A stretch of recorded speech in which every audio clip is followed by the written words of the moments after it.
Welcome, everyone. Welcome to another episode of On the Air with Tim and Ken. Ken, I hope you had a nice holiday and you're back at it. Tim, I had a great holiday. I hope you did too. Yeah, We hope yeah. all our viewers had a great holiday and welcome back. Yeah, everyone get back to work, get back to school, whatever you do, get back safe. And another holiday session is coming up in about a month, so save some energy for that. But it's great to be back. As always, we were going to do this episode prior to Thanksgiving, but we decided that there was so much going on between football and coaching. We wanted to wait. So that's why we delayed a little bit. And for the viewers, it'll give you something to do this week as you tune in. And it gave you a chance to, as Ken said, binge watch us over the holidays. So I hope you did. Yes, give all your family and friends a free subscription to On the Air with Tim and Ken for the holidays. Yeah. You know, we're free right now. We're running a Black Friday marathon free subscription. Yeah. So give it to all your family and friends. Thanks. All right. I want to do a shout out or two before we get into the disclaimer and get into the meat of this thing. I heard from John and Sean down in Tampa, Florida. They turned on one of their friends. One of their buddies' names goes by the nickname Turtle. Turtles are now subscribers. So thanks, guys. Thanks, John and Sean down in Tampa, for making that happen.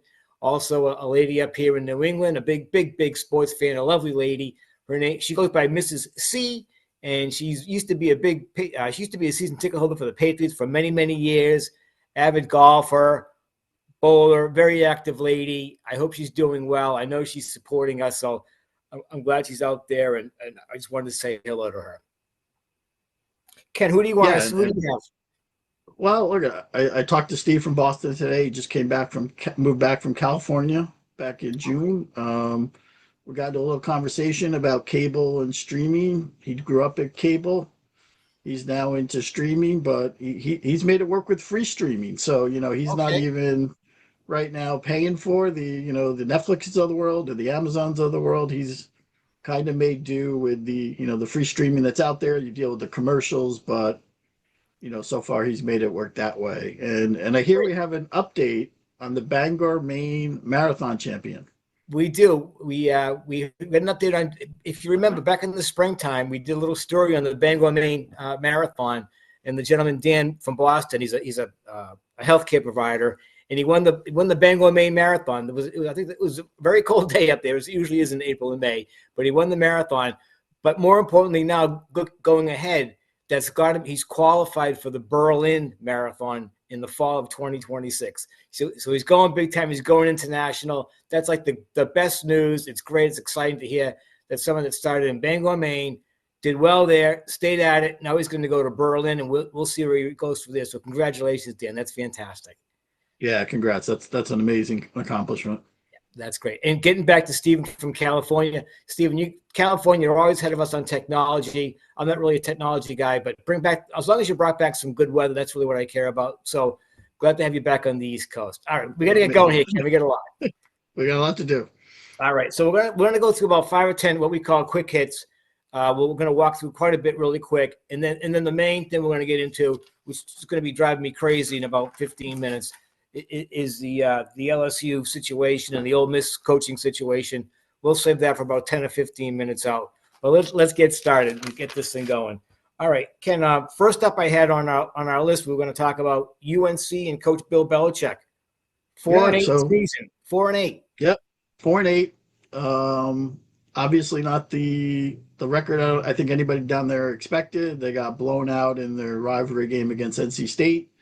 42-19. He said after the game, he's getting ready for next season. So, we'll see what happens. I mean, is he really coming back? I think if he is not coming back, you'll know in the next 24 to 48 hours. If not, maybe he comes back and learns from it and has a better running year too. So I would think by Tuesday or Wednesday, if it's all quiet, that he'll be back for year two. So I think it's a wait and see. Yeah. All right. We'll see. More to be had there. We'll see. And if he doesn't go back there, obviously we assume he's going to have his eye back on the NFL. That's what we would assume. Not another college. Yeah. I don't know that there's a job out there for him, but maybe, he's not a young man. So maybe it's time, he steps away, we'll see. We'll see. All right. More to be had there. And kind of one of your favorites, LeBron and the Lakers? Where are they at? The Lakers are doing well. They're 14-4. They're Yep. 10-4 without LeBron. Yep. They're 4-0 with LeBron. LeBron is out tonight Oh, okay. due to what they call left foot injury management. Wow. So I guess they are gonna try to hold him out of games to rest his body. But hey, the Lakers are doing a great job. 14-4 this early Yep. on. Yeah, it's early. So I'll look it's that up in the medical journal. I'll look that up in the medical journal. yeah. See if you can use that excuse at work tomorrow. Whether that gets you out of work. It's gonna be left foot though. There's no right foot. Your right foot. Yeah. Right. Okay. We'll try that. All right. The Brooklyn Nets. We talked about that a little while ago, and what's going on with the owner, implying. And again, this is disclaimer. We're just having fun here, folks. We're not putting words in anybody's mouth. Apparently, he implied or said that they're playing for draft picks. And that being said, where are the Brooklyn Nets today? Okay, so I've done a little research on this, and apparently there's 3 prospects in college that are considered the elite above everybody else. So you're playing for a top 3 pick. The Nets are currently 3-16. Yeah. They're 0-9 at home, the only NBA team not to win a home game. How embarrassing, right? Terrible. The owner came out and said they were playing for a draft pick for next year. There are 6 teams with a winning percentage of less than 25%.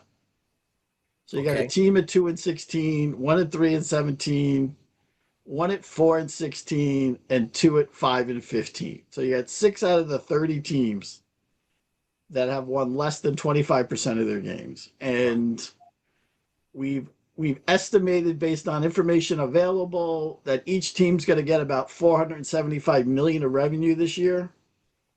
So about $2.8 billion is going to teams with a combined record of 22-95. Wow. And just embarrassing, right? We've talked about it a lot. I've said I think the commissioner needs to step in hard and do something. It's embarrassing. I don't know how the business partners put up with it. I don't know how the season ticket holders put up with it.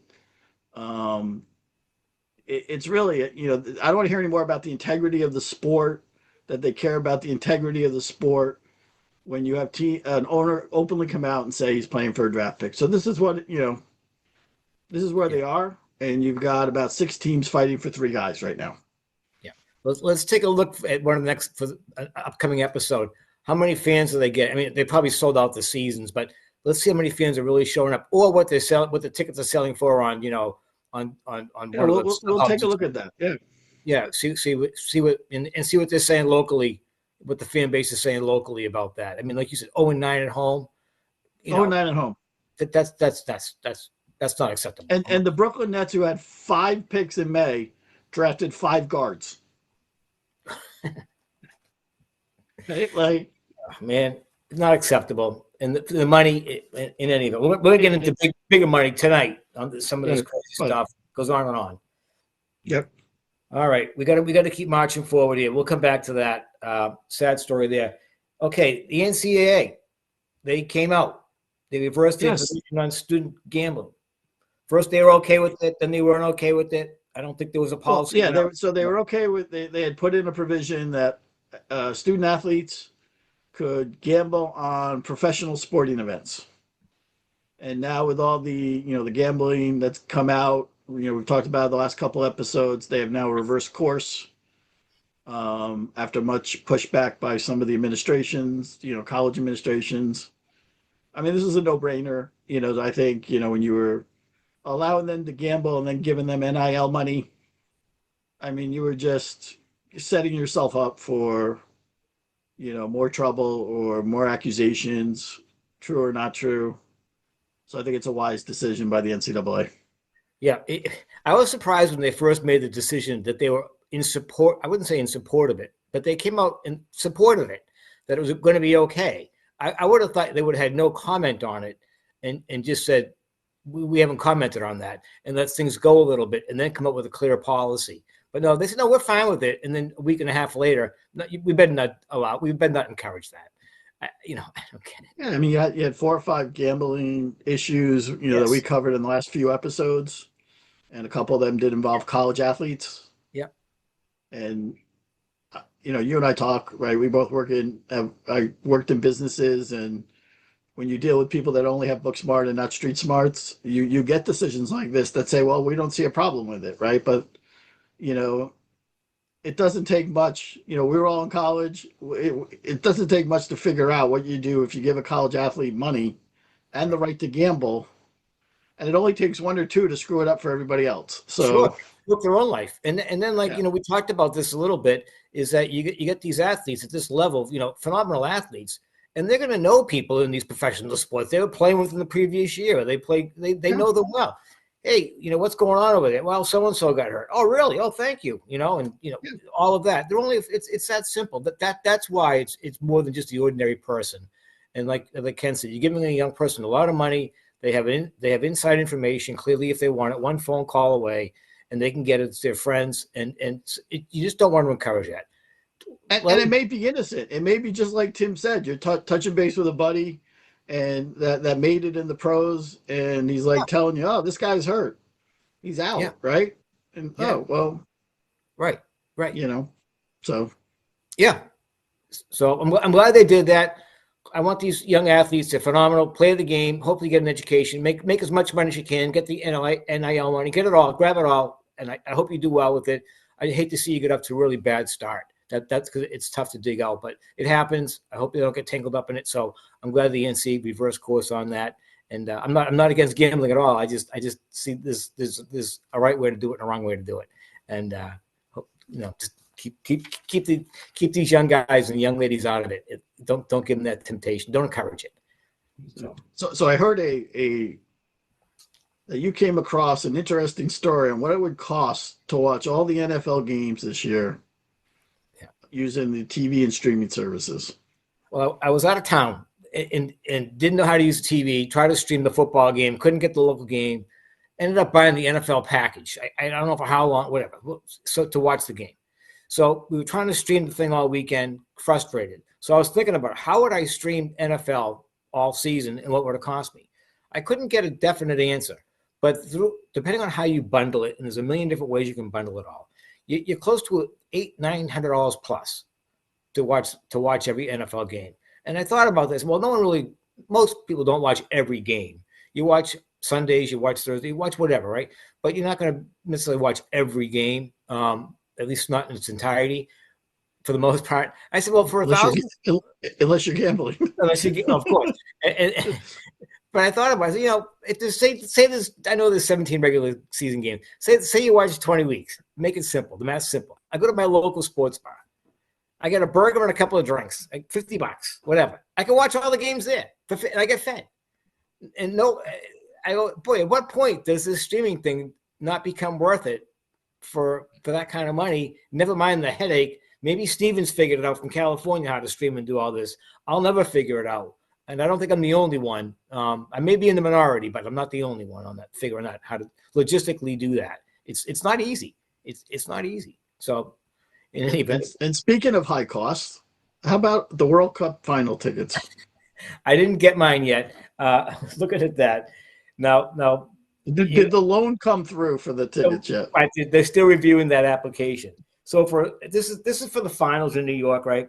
And for a suite, I don't know how many people can fit in a suite. Does it really matter? The price is $200,000 to watch a soccer game. Now, an individual seat, one seat, and I don't know how good the seat is, $13,000. Compare that to the Super Bowl. The average seat at one seat at the Super Bowl is about $8,000. So keep that in comparison. So if you really want to go to the finals of the soccer, like Ken said, you better get your loan application in early, better get it approved, better get funded. It's gonna cost you quite a bit. I'm gonna watch those tickets locally because I have them up here in New England, some of the preliminary games before the finals, and you have to go on this lottery and do all this stuff. But I want to see where the ticket prices go on that. So I'll update folks on that in the spring. And this Friday, I'm going to be interested to see if they can produce ratings for this. Friday at 12 o'clock, they're going to have the World Cup draw for the tournament. So it's 12 noon in the U.S. I got to imagine around the world, what are you going to have? hundreds of millions, if not billion, viewers. Right. You're right. Um, the fact that it's going at 12 noon in the U.S. and not like 7 o'clock in the U.S. tells you it's a worldwide event. Right. Right. It's early evening in or late afternoon in Europe or wherever Yep. the big markets are for this. And you're right. It may not be the biggest thing in the United States, although it's growing and it has become more popular. But around the world, it is the biggest thing by far. And they can't get enough of it. So it'll be big. Yep. Good catch on that. We got to move on to WNBA. Season's over. WNBA Yeah. season's over. Yeah. They're apparently not close to a new deal yet. The teams that had fired their coaches have hired coaches, and they did hold the WNBA draft lottery, even though the draft isn't until the conclusion of the NCAA tournament in April. So there are business parts of that moving. They're apparently not close to a deal. We'll cover that more in the future, but that's just a quick update. Okay, good. Thanks. So Now we're going to move on to kind of the bigger thing that's been developing all fall and more in particular over this weekend. NCAA coaches. You had the FSU announce their yeah, coach. so FSU, they announced that they're going to retain their coach. So Mike Novell, Yep. who went 13-1 in 2023, and if you're not a college football fan, Florida State's a major university in this area. Under Bobby Bowden, they won all the time. He went 13-1 in 2023. He went 2-10 in 24 and finished at 5-7. He's going to get another year. They owe him $53 million. They probably figured they couldn't get a better candidate, and with all the money that they have on him, so he's going to get another year. I found it interesting that their press release at FSU indicated, they didn't sound really enthused about it. They cited financial considerations also, and like you alluded, well, we're already committed to the money, so we'll just stay the course for now. And it also is what candidate, who's out there that that you can get. Yeah. Because the one everybody's been fighting for, I'll take that job.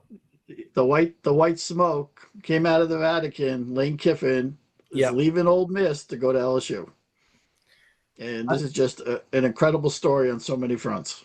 Yeah, this is the story we've been waiting for all weekend. We thought we'd have more before, but it came out now. And in any event, so how much is he owed? Where's he going? What's he doing?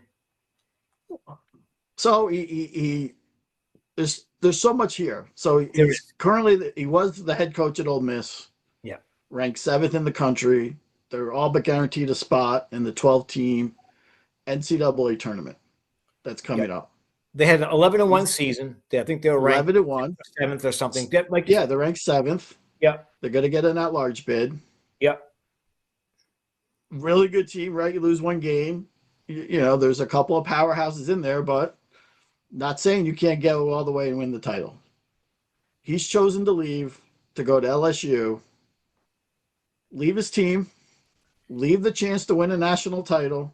And folks, he leaves the team immediately. He was today or tomorrow. He's gone right now. Yeah, he's gone. He made the decision and he's gone.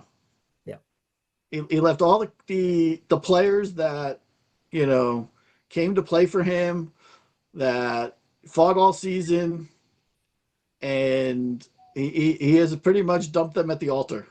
Yep. He's getting a 7-year, $12 million contract to go to LSU. And remember, LSU just fired their coach and gave him $54 million. So now they're on the hook for $130 million in 2 football coaches. For football coaches at a public university. Right?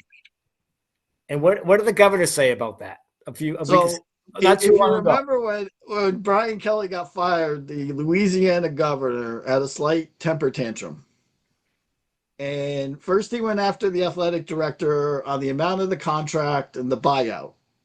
And the AD is no longer at LSU.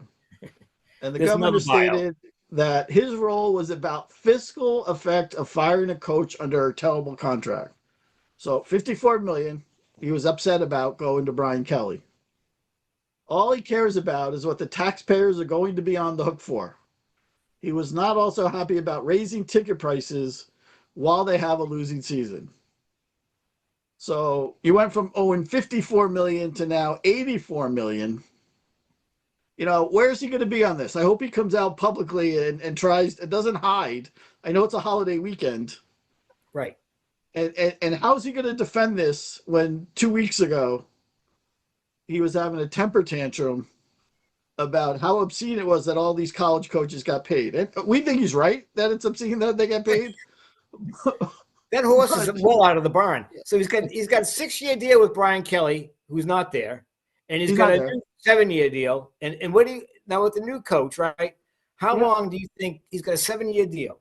How long do you think Lane will last? I don't know. I want to know if it's on FanDuel, right? Like or DraftKings, right? Is there a bet? I think it's 3.5 years. You could probably set the bet at, right? Like, I mean, Lane Kiffin has moved around a lot. He doesn't stay at any place too long. So that you've given him a 7-year deal. I'm taking the under. He's not making 7 years. And Lane Kiffin has never won. He's never won the championship as a head coach. So they're really paying up for him. I mean, it must be a great coach. We'll see. And like Ken said, he tends to move quite a bit every few years, whether he gets fired or moves on his own. He probably doesn't buy a house wherever he goes. He might be just renting a room somewhere. He doesn't stay too long. I hope he's happy at LSU. I hope he has a great program. We talked about this a little bit off the year before we came on, Ken. I hope it gets more of like a build a legacy, build a program. But they already have a great program, but sustain it. Build the legacy for the players, for the fans, for the alumni, for the university, for the state. Like Nick Saban or somebody else did, like those types of coaches. That's the value, I think, if you get longevity. So we're going to give some love to the Ole Miss fans and the Ole Miss team, and they should look into 1989. Okay, just because you're in the tournament now, all is not lost, even though your coach left. In 1989, the Michigan basketball was coached by a guy by the name of Bill Frieder. And the last week of the regular season, he accepted the head coaching job at Arizona State for the 1990 season. But he said he would stay for the NCAA tournament. And the Michigan AD, Bo Schembechler, if you an old person like me and followed college football, was an old-time head coach and a Michigan alum, and said he didn't want somebody from Arizona coaching the Michigan team. So he appointed Steve Fisher as interim coach, and Steve Fisher led Michigan to the NCAA title. So Ole Miss, your fans, your student body, your players, go out and win this and shove it down Lane Kiffin's throat. That's right. And he left you. And you walk away with the title. Everyone's rooting for it. There would be nothing better. You're going to have the rest of the country that doesn't have a school in the tournament rooting for you. Yeah. Just stick it to Lane Kiffin, because I think it's nonsense. I think it's a lateral move at best. And it's embarrassing for the sport. It is. What set this up now is the NCAA rules on the portal, the transfer portal. The transfer portal opens up January 2nd. What that generally means is players can put their name on that list and they have the right to transfer to another school. So what's happening is he's getting himself out there in front so that people know where he's going to be. And now players can come and see that they want to transfer to him. They don't pick him, but they can put their name on the board. He can see it. The players at LSU, he wants to retain them. So they know he's coming. So those players that like him or want to play for him will stay. That's the big thing. The NCAA's got to figure out this transfer portal mechanism, because that seems to be wreaking havoc in all of this. And they got to be able to push that thing back after the season. There is an exemption if you're in the championship game, but it gets a little complicated. It's not, the bottom line is it's not working. It's hurting these young players who are recruited. They come and play for a coach. The coach comes to their house, talks to their parents, talks to the kid, talks to the athlete, convinces them to come. They do everything they're supposed to do, gets them to the promised land, 11-1, and he's out the door. And these athletes are sitting there like, we just lost our head coach. Now, in this case, I don't know yet, because this all just happened a couple hours ago, is he's probably taking a lot of his staff with him. I don't know exactly, but they tend to. We'll see how that goes. So, like Ken said, a lot of people are going to be rooting for Ole Miss. You left at the altar. NCAA is going to fix this. I always thought NCAA and universities were higher education. They're not. They're not showing anything like that now. They're showing immaturity and like you said, book smarts, not street smarts. So it's not working. You're killing the students here. You're hurting the students. The timing of the portal. There used to be a spring session of the portal, Yeah.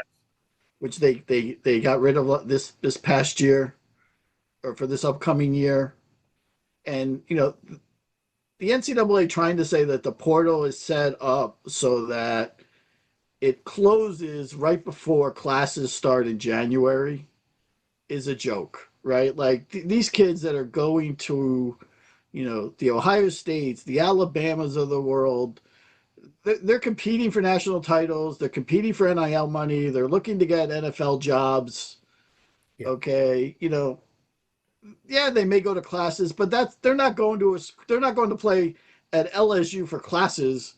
They're going to play at LSU for Lane Kiffin, or they're going to play. And even if they were, you can get a tutor. You can get that student up to speed in a week or two because they're not playing football in January and February. You can get them up to if they come in a week late. You can get that student up to speed pretty damn quick. So it's a terrible system. It's easily resolved, in my view. But you push the portal back to February. Yeah. After the championship game. I mean, it's I laugh. We did some research on this, and Brian, we're slowly running out of time. But Brian Kelly's got the best track record. I mean, he has screwed everybody that he has coached. So he's the LSU coach that got fired for $54 million. This is his track record. In 2009, he's at the University of Cincinnati. They're 12-0 and the number 3 team in the country. Notre Dame comes calling. You want the job? Yep. I'll see you later. He left a 12-0 team. Unbelievable. He goes to Notre Dame. He stays a decade. 2021. He's got an 11-1 record. What does he do to Notre Dame? LSU calls. Oh, sorry, I'm out of here. He left an 11-1 team. I mean, unbelievable. These coaches, I don't know how anybody would go play for Lane Kiffin after he quit on a team in the playoffs. Right. Like that, you would think, like Bill Belichick and Nick Saban, it was champions over everything. They wanted to stomp on you and beat you, and they couldn't score enough points and win enough titles. There was no rebuilding. They built, and then they maintained. Yeah. These coaches that want to build, and then the pressure gets too much for them when it becomes championship time, so they'll go someplace else and start rebuilding again. And that's what I think Lane Kiffin's doing. We went through that with Bill Parcells when he left New England on the verge of the Super Bowl. Yep. With Green Bay, he was, kind of fighting with Bob Kraft in 1996. The Patriots are in the Super Bowl, and he's whining about, what can he pick players? And the Patriots lost that Super Bowl to Green Bay. I don't get it. And LSU's waving their finger at Brian. Yeah, but we may owe you $54 million.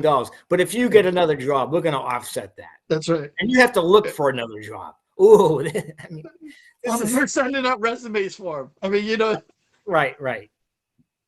LSU's out there recruiting, sending out Brian Kelly's resume to all these schools. So let's see where it goes. Lane Kiffin, just to recap, he's got a 7-year deal. Ken says about 3.5 years on the over-under. We'll see what it is on that. They may be paying 3 coaches within 6 years.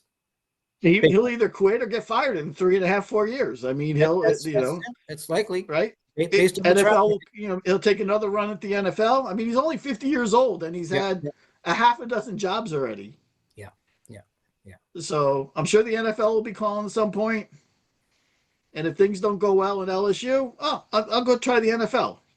No. So. All right, Ken, we've ranted enough about this one.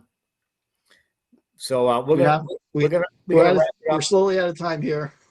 Now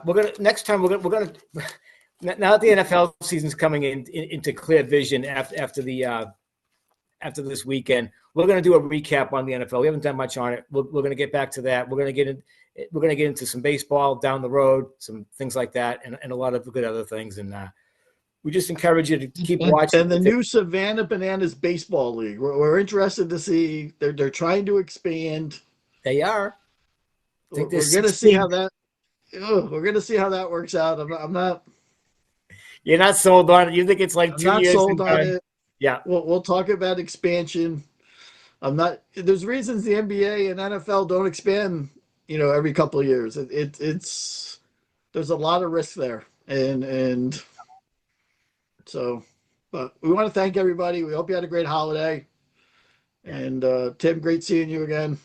Good to see you, Ken. Thanks for watching, everyone. We'll see you in a week or so. Get back to work and back to school, whatever you do. Stay safe. Talk to you soon. Thanks for watching. And let us know if you have anything on X. We have Tim Ken podcast on X. Give us your feedback. Yeah. And if you find any betting lines on the Lane Kiffin LSU deal, let us know. We'd love to hear what the over-under is. Yeah, hit that like button, subscribe, and don't bother be a subscriber. Thanks. While Good it's night, free, everybody.